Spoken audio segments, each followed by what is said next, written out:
Hi friends, welcome to our channel. இன்றைக்கி எங்கள் அம்மா கீரை கடையிலும் சைடிஷ் பரங்கிக்காவும் பண்ண போகிறாங்க. வாங்க எப்படி பண்ணுறதுன்னு பார்க்கலாம். ஆமாம் ஃப்ரெண்ட்ஸ், சூப்பரான ஒரு பருப்பு கீரை கடையில் தான் நம்ம இன்றைக்கி பார்க்க போகிறோம். இதுக்கு நான் மண் சட்டி தான் எடுத்திருக்கேன் பாருங்கள். இதில் இந்த புள்ளியாக இருக்குது பாருங்கள். இதுதான் கீரை கடையிறதுக்குன்ட்டு ஒரு சட்டி. இது மற்றபடி மற்றதெல்லாம் எதுவும் செய்ய மாட்டேன், கீரைக்காக மட்டும் இது எப்படி பார்த்துவாங்கன்னு எனக்கு தெரியாது. எங்கள் அம்மா தான் எனக்கு வாங்கி கொடுத்தாங்க. இதில் கீரை நம்ம இப்போ செஞ்சுக்கலாம். தயவு செஞ்சு கீரையை மட்டும் குக்கர்லலாம் செஞ்சிடாதீங்க, அதோட சத்தே நமக்கு போயிடும். அந்த ஆவியில் வேக வைக்கவே கூடாது. கீரை மட்டும் எப்போவுமே ஓப்பனில் தான் நம்ம வேக வச்சு சாப்பிடணும். அப்போ தான் அதோட முழு சத்து நமக்கு கிடைக்கும். இப்போ கீரையை நல்லா க்ளீன் பண்ணிவிட்டு வாஷ் பண்ணி வச்சுருந்தேன். நான் அதை சட்டியில் சேர்த்துக்கிறேன். குக்கரில் வேகிற மாதிரியே நல்லா மசிஞ்சிருங்க. இதில் சூப்பராக சீக்கிரம் வந்துடும். டேஸ்ட்டும் பார்த்திங்கன்னா மண் சட்டியில் செய்கிறது ஒரு டேஸ்ட்டு தான். அதுக்கு சின்ன வெங்காயம், 2 பச்சை மிளகாய், ஒரு பழுத்த பெரிய தக்காளி நான் சேர்த்துருக்கேன் கீரையோட. அதையும் நம்ம சேர்த்துக்கலாம். நல்லா ஒரு 5-6 பல் பூண்டு சேர்த்துக்கிறேன். இது எல்லாமே நம்ம கீரையோட சேர்த்து வேக வச்சுருவோம். ஒரு 1/2 டீஸ்பூன் மஞ்சள்தூள் சேர்த்துக்கிறேன். தேவையான அளவு உப்பு சேர்த்துக்கிறேன். இது பாருங்கள், பச்சை பருப்பு நிறைய எடுத்துக்கணும். கொஞ்சமாக துவரம் பருப்பு எடுத்துருக்கேன். ரெண்டும் நல்லா வாஷ் பண்ணி கொஞ்சம் நேரம் ஊற வச்சுருந்தேன். அதையும் நம்ம கீரையோடையே சேர்த்துக்கலாம். இப்போ இது எல்லாத்தையும் நம்ம நல்லா மிக்ஸ் பண்ணி விட்டுக்கலாம். நல்லா மிக்ஸ் பண்ணி விட்டுட்டு லைட்டாக தண்ணி தெளித்து நம்ம இதை வேக வச்சுக்கணும்.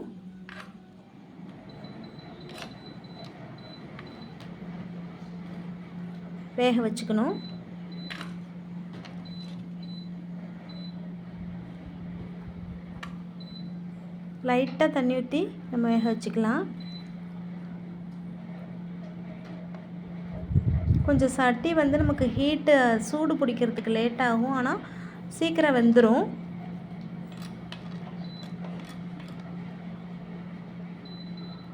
மூடியெல்லாம் போட தேவையில்லை, நம்ம ஓப்பன்லேயே வச்சு வேக வச்சுக்கலாம்.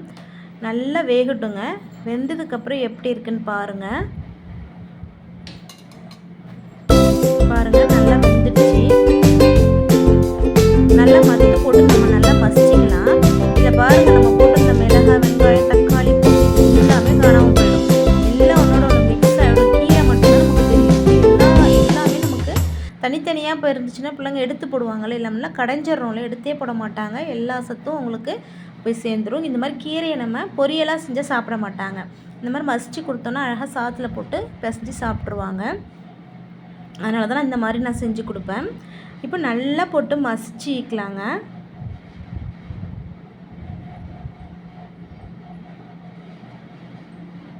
அந்த சட்டியில் புள்ளியாக இருக்கு இல்லையா, அந்த சொரசொரப்பாக இருக்கும் இல்லையா, அதுக்கு நம்ம மத்து போட்டு கடையும் போது சூப்பராக நல்லா மசிஞ்சிரும். இதில் மெயின் விஷயம் என்னென்னு பார்த்தீங்கன்னா, இங்கே பாருங்கள், இது அரிசி கழுவுன தண்ணி. நம்ம சாதத்துக்கு அரிசி சேர்ப்போம் இல்லையா, சாதம் வடிக்கிறதுக்கு, அப்போ நல்லா 3 கழுவிட்டு கடைசி இருக்க பாருங்கள், அந்த தண்ணியை சேர்க்கணும். அந்த அரிசி கழுவுன தண்ணி அவ்வளோ டேஸ்ட்டை கொடுக்கும். அதை வச்சு தான் நான் இப்போது சேர்த்தேன். தாளித்து விட்டுக்கலாம். இப்போ கீரைக்கு எண்ணெய் சேர்த்து சூடானதும் கடுகு போட்டுக்கிறேன். கொஞ்சமாக நான் வடகம் போடுவேன். கீரைக்கு வடகம் போட்டால் கொஞ்சம் வாசனை நல்லாயிருக்கும்னு நான் போடுவேன். உங்களுக்கு பிடிக்கலைன்னா போட வேண்டாம். அதுக்கப்புறம் நம்ம இதில் வேக வைக்கும்போது பெருங்காயம் சேர்க்கலை, அதனால் இதில் தாளிக்கிறப்ப கொஞ்சம் வெங்காயமும் பெருங்காயமும் நான் சேர்த்துக்கிறேன். அப்புறம் காஞ்ச மிளகாய், காரத்துக்கு நம்ம பச்சை மிளகாய் ஏற்கனவே சேர்த்துருக்கோம். திரும்ப இப்போ காஞ்ச மிளகாவும் நம்ம காரத்துக்கு ஏற்ற மாதிரி சேர்த்துக்கலாம். உங்களுக்கு எவ்வளோ காரம் தேவையோ அதுக்கேற்ற மாதிரி காஞ்ச மிளகாவும் சேர்த்துக்கலாம். சேர்த்து நல்லா வதக்கி விட்டுக்கலாம். வதக்கி விட்டதுக்கப்புறம் கொஞ்சமாக பெருங்காயம் சேர்த்துக்கிறேன். நம்ம பருப்பு வச்சு எது செஞ்சாலும் நம்ம பெருங்காயம் கொஞ்சம் கண்டிப்பாக சேர்த்துக்கணும். அப்போ தான் கேஸ் ட்ரபிள் இருக்காது.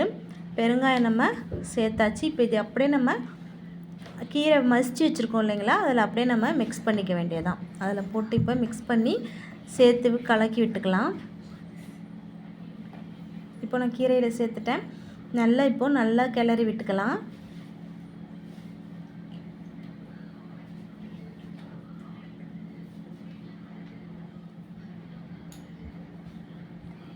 சேர்த்து நல்லா இன்னும் கொஞ்சம் கரண்டியால் கொஞ்சம் மிக்ஸ் பண்ணி மசிச்சு விட்டுக்கலாம்.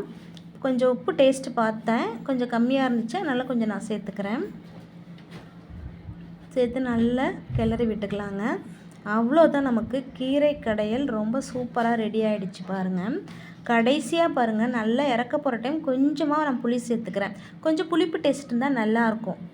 உங்களுக்கு வேணான்னா நீங்கள் ஸ்கிப் பண்ணிக்கலாம். நான் கொஞ்சமாக புளி சேர்த்துருக்கேன், திக்காக கரைச்சி நான் சேர்த்துருக்கேன். டேஸ்ட்டாக இருக்குங்க. அந்த புளிப்பு சுவை வந்து நல்லா டேஸ்ட்டாக நமக்கு சாப்பிட்றதுக்கு ரொம்ப பிடிக்கும். சூப்பராக ரெடி ஆகிடுச்சு கீரை. இதுக்கு சைட் டிஷ்ஷாக நம்ம பரங்கிக்காய் செஞ்சுக்கலாம். பரங்கிக்காய் கொஞ்சமாக நான் எடுத்து நல்லா தோலை சீவிட்டு கட் பண்ணி வாஷ் பண்ணி வச்சுருக்கேன். அதுக்கு ஒரு வானல் எடுத்துக்கிறேன். வானலில் எண்ணெய் ஊற்றி சூடானதுக்கப்புறம் கடுகு தாளிச்சிக்கிறேன். கடுகு வெடித்ததும் கருவேப்பிலை சேர்த்துக்கிறேன். நெக்ஸ்ட்டு காஞ்ச மிளகாய் சேர்த்துக்கிறேன். உங்களுக்கு காரத்துக்கு ஏற்ற மாதிரி காஞ்ச மிளகாய் சேர்த்துக்கோங்க. நல்லா வதக்கிக்கலாம். நெக்ஸ்ட்டு பொடி பொடியாக பெரிய வெங்காயம் கட் பண்ணி வச்சுருந்தேன், நான் அதையும் சேர்த்துக்கிறேன். இது நிறைய பொருள் இதுக்கு தேவையே இல்லைங்க, இவ்வளோ தான். ஆனால் பார்த்திங்கன்னா சூப்பரான காய் இது, நல்ல டேஸ்ட்டாக இருக்கும். நமக்கு கிடைக்கவே கிடைக்காது. ஒரு வேளை கிராமத்தில் இருக்கவங்களுக்கு அடிக்கடி கிடைக்கவே கிடைக்காதுங்க. பொங்கல் டைமில் தான் கிடைக்குமே. இப்போ எனக்கு கிடச்சிது, அதனால் எனக்கு ரொம்ப ஆசையாக இருந்துச்சு, நான் செஞ்சு சாப்பிட்டேன். பசங்களுக்கு இது ரொம்ப பிடிக்கும். காயை போட்டு நல்லா வதக்கி விட்டுக்கலாம். சீக்கிரம் வெந்துடுங்க அந்த காய், டக்குன்னு வெந்துடும், டைமே எடுக்காது இது. தேவையான அளவு உப்பு சேர்த்துக்கிறேன். ஒரு 1/2 ஸ்பூன் மஞ்சத்தூள் சேர்த்துக்கிறேன். லைட்டாக தண்ணி ஊற்றி இதை வேக வச்சுக்கலாம்.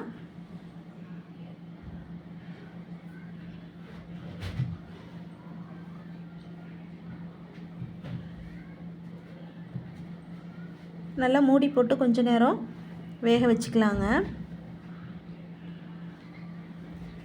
டக்குன்னு ரெடி ஆகிடும் காய். இப்போது கொஞ்சம் நேரம் கழித்து பார்த்தோன்னா தண்ணி எல்லாம் சுண்டிச்சு பாருங்கள். காய் நல்லா சூப்பராக சாஃப்டாக வெந்து வந்துருச்சு. இப்போ நம்ம காய் வெந்து முடித்ததுக்கப்புறமா இதில் கடைசியாக ஒன்று ஒரு பொருள் சேர்ப்போம். அதுதான் டேஸ்ட்டை தூக்கி கொடுக்கும். அது என்னன்னு பார்த்தீங்கன்னா 2 ஸ்பூன் நாட்டு சர்க்கரை சேர்த்துக்கிறேன். வெல்லம் கூட சேர்த்துக்கலாம்.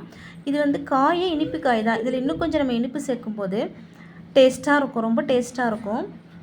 இந்த கீரைக்கும் இந்த பரங்கிக்காய்க்கும் அவ்வளோ அருமையாக இருந்துச்சுங்க. வத்தல் கொஞ்சம் நான் பொரிச்சிருந்தேன்.